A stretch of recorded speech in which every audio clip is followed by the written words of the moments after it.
আসসালামু আলাইকুম সবাইকে, আমি লুৎফুন্নাহার রানিকা এবং তোমাদের সবাইকে জানাই শুভেচ্ছা। আজকে আমরা মূলত অব্যয় পদ নিয়ে আলোচনা করতে যাচ্ছি। তো আমাদের আলোচনা শুরু করা যাক। দেখো, প্রথমে আমাদেরকে জানতে হবে অব্যয় পদ কি। দেখো, যার ব্যয় বা পরিবর্তন হয় না, অর্থাৎ যা অপরিবর্তনীয় শব্দ তাই অব্যয়, অর্থাৎ ক্রিয়ার কাল ভেদে হতে পারে বা সর্বনাম ভেদে, যার কোনো পরিবর্তন হয় না, ঠিক আছে, তাই কিন্তু কি অব্যয় পদ। তো যে পদ সর্বদা অপরিবর্তনীয় থেকে কখনো বাক্যের শোভা বর্ধন করে, কখনো দেখা যাচ্ছে একাধিক পদের বাক্যাংশের বা বাক্যের সংযোগ বা বিয়োগ সম্বন্ধ ঘটায়, তাকে অব্যয় পদ বলে। আমি যদি তোমাদেরকে একটু উদাহরণ দেই তাহলে তোমরা বুঝতে পারবে।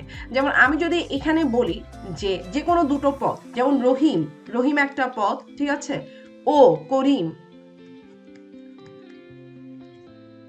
স্কুলে যায়, ঠিক আছে, খুবই যেটা বেসিক একটা এক্সাম্পল আমি দেওয়ার চেষ্টা করছি।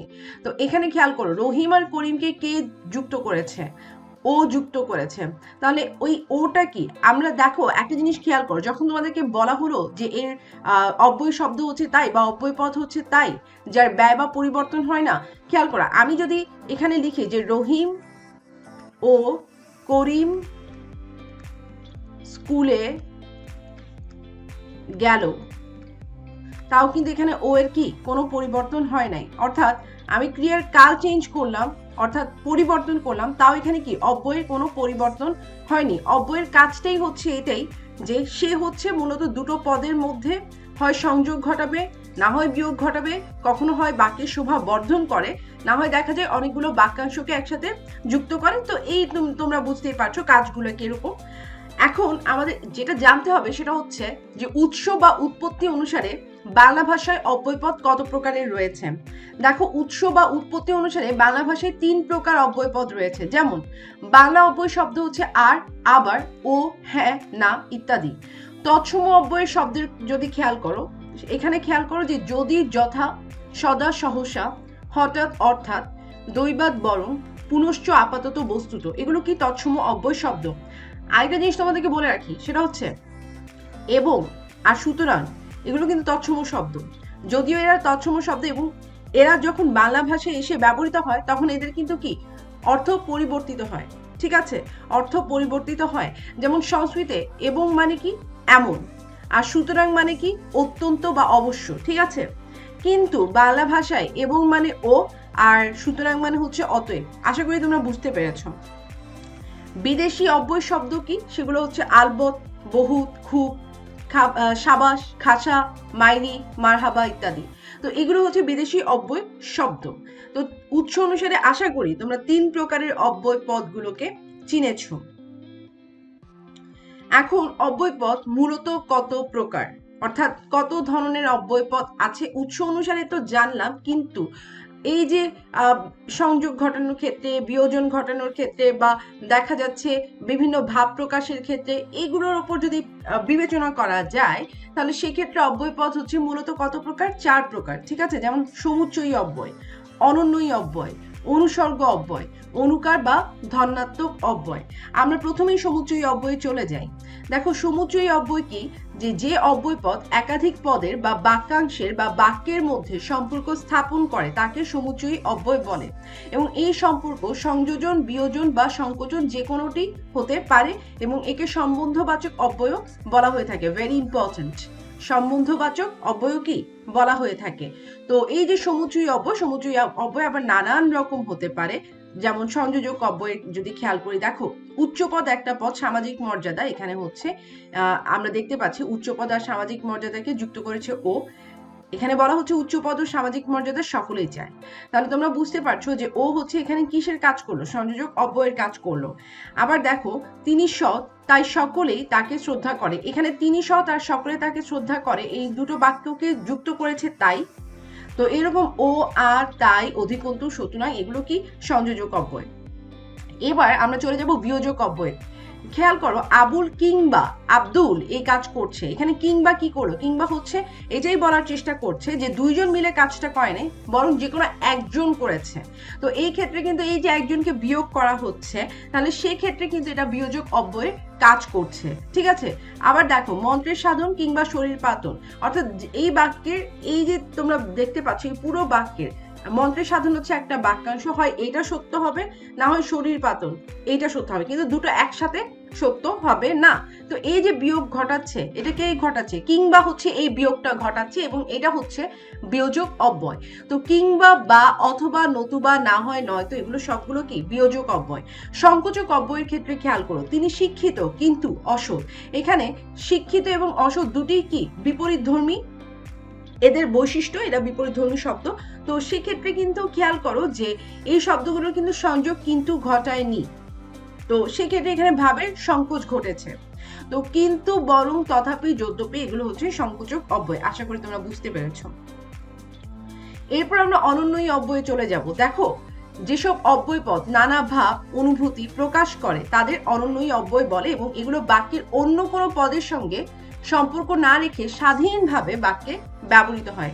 যেমন উচ্ছ্বাস প্রকাশে মরি মরি কি সুন্দর সকাল, এক্ষেত্রে মরি মরি কি উচ্ছ্বাস প্রকাশে ব্যবহৃত হয়েছে, ঠিক আছে। তারপর স্বীকৃতি বা অস্বীকৃতি প্রকাশে, যে হ্যাঁ আমি যাব, না তুমি যাবে না, এখানে হ্যাঁ না এগুলো হচ্ছে কি অনন্যই অব্যয়। সম্মতি প্রকাশে আমি আজ নিশ্চয়ই যাব, এক্ষেত্রে নিশ্চয়ই দিয়ে কি করা হলো, যে সম্মতি প্রকাশ করা হলো। অনুমোদন প্রকাশে এত করে যখন বললে বেশ তো আমি আসবো, এখানে অর্থাৎ অনুমোদন বোঝানো হলো এই বেশ তো এর মাধ্যমে। সমর্থন প্রকাশে খেয়াল করো যে আপনি তো ঠিকই বলেছেন, এক্ষেত্রে তো হচ্ছে একটু দেখা যাচ্ছে যে এই বাক্যকে জোরালো করছে। আশা করি তোমরা বুঝতে পেরেছো। যন্ত্রণা প্রকাশে যদি অনন্যই অব্যয় দেখি, যেমন বড্ড লেগেছে, এই এর মাধ্যমে যন্ত্রণা প্রকাশ করা হয়েছে। ঘৃণা বা বিরক্তি প্রকাশে ছি ছি তুমি এত খারাপ, এক্ষেত্রে ছিচি এর মাধ্যমে দেখা যাচ্ছে এখানে ঘৃণা প্রকাশ করা হয়েছে। সম্বোধন প্রকাশে যদি দেখি, যে ওগো তোরা আজ যাসনি ঘরের বাইরে, এখানে ওগো এর মাধ্যমে দেখা যাচ্ছে সম্বোধন করা হয়েছে। সম্ভাবনা প্রকাশে যদি দেখি, যে সংশয়ের সংকল্প সদা টলে, সংশয়ের সংকল্প সদা টলে, তো সেই ক্ষেত্রে কিন্তু সম্ভাবনা প্রকাশে আবার দেখো পাছে লোকে কিছু বলে, ঠিক আছে। তো এখানে কিন্তু সম্ভাবনা প্রকাশে হচ্ছে ব্যবহৃত হচ্ছে অব্যয়। যেমন আমরা সদা যদি দেখি, তাহলে সেক্ষেত্রে এটা সম্ভাবনা বোঝাচ্ছে, পাছে লোকে কিছু বলে, এটা তো পরবর্তী বাক্যাংশ। বাক্যালঙ্কার হিসেবে যেমন কত না হারানো স্মৃতি জাগে আজ মনে, ঠিক আছে। তো এখানে কিন্তু কি, যে আমরা যদি দেখি যে বাক্যালঙ্কার আমরা যদি না এর ক্ষেত্রে খেয়াল করি, তাহলে এটা কিন্তু বাক্যের অলঙ্কার অর্থাৎ বাক্যের শোভা বর্ধন করেছে। তো আশা করি তোমরা বুঝতে পেরেছো যে অনন্যই অব্যয়ের কাজটা কিরকম। এরপর আমরা চলে যাব অনুসর্গ অব্যয়ে। খেয়াল করো, যেসব অব্যয় শব্দ বিশেষ্য ও সর্বনাম পদের বিভক্তির কাজ করে, কিসের কাজ করে? বিশেষ্য ও সর্বনাম পদের বিভক্তির কাজ করে এবং কারক বাচকতা প্রকাশ করে, খুবই খুবই খুবই গুরুত্বপূর্ণ পয়েন্ট, এগুলো মনে রাখতে হবে, তাকে অনুসর্গ অব্যয় বলে। তো যেই অব্যয় অনুসর্গের মতো ব্যবহৃত হয় তাকে কি বলা হচ্ছে? অনুসর্গ অব্যয়। যেমন ওকে দিয়ে এ কাজ হবে না, এখানে দিয়ে কি, দিয়ে হচ্ছে তৃতীয়া বিভক্তির মতো কাজ করছে। তো এখানে হচ্ছে ওকে হচ্ছে তোমরা যদি দেখো যে এখানে কর্মকারক, এবং এই দিয়ে হচ্ছে কি তৃতীয়া বিভক্তির মতো কাজ করতে, তো এই দিয়েটা হচ্ছে হলো অনুসর্গ অব্যয়। অনুসর্গ অব্যয় কত প্রকার? অনুসর্গ অব্যয় হচ্ছে দুই প্রকার, যেমন বিভক্তি সূচক অনুসর্গ অব্যয় এবং বিভক্তি সম অনুসর্গ অব্যয়। এবার আমরা চলে যাব অনুকার বা ধন্যাত্মক অব্যয়। দেখো, অনুকার বা ধন্যাত্মক অব্যয় কি, যে বিভিন্ন শব্দ বা প্রাণীর ডাককে অনুকরণ করে যেসব অব্যয় পদ তৈরি করা হয়েছে তাদের অনুকার বা ধন্যাত্মক অব্যয় বলে। যেমন বজ্রের ধ্বনি করকর, তুমুল বৃষ্টির শব্দ ঝমঝম, স্রোতের ধ্বনি কলকল, বাতাসের শব্দ সনসন, চুরির শব্দ টুংটাং, নুপুরের আওয়াজ রুমঝুম, সিংহের গর্জন গড়গড়, ঘোড়ার ডাক চিহি চিহি, কোকিলের ডাক কুহু কুহু। আশা করি তোমরা বুঝতে পেরেছো। তো এখানে আমরা যদি আরো কিছু দেখি, যে অনুভূতিমূলক অব্যয়ও দেখা যাচ্ছে অনুকার অব্যয়ের শ্রেণীভুক্ত। যেমন ঝাঝা, এটা প্রখরতা বোঝাতে, খাখা শূন্যতা বোঝাতে, কচকচ আছে, কটকট আছে, টলমল ঝলমল, চকচক ছমছম, টনটন খটখট, এগুলো কি বিভিন্ন ধরনের অনুভূতি প্রকাশে ব্যবহৃত হয়। তো কতগুলো অব্যয় বাক্যে ব্যবহৃত হলে দেখা যাচ্ছে নাম বিশেষণ, ক্রিয়া বিশেষণ ও বিশেষণীয় বিশেষণের অর্থবাচকতা প্রকাশ করে, এদের অব্যয় বিশেষণ বলা হয়ে থাকে। আশা করি তোমরা বুঝতে পেরেছো। তো এই ছিল মূলত অব্যয় পদ নিয়ে আলোচনা। অব্যয়পদ নিয়ে বিস্তারিত আলোচনা করলাম। আশা করি এই লেকচার থেকে তোমরা উপকৃত হবে। ধন্যবাদ সবাইকে।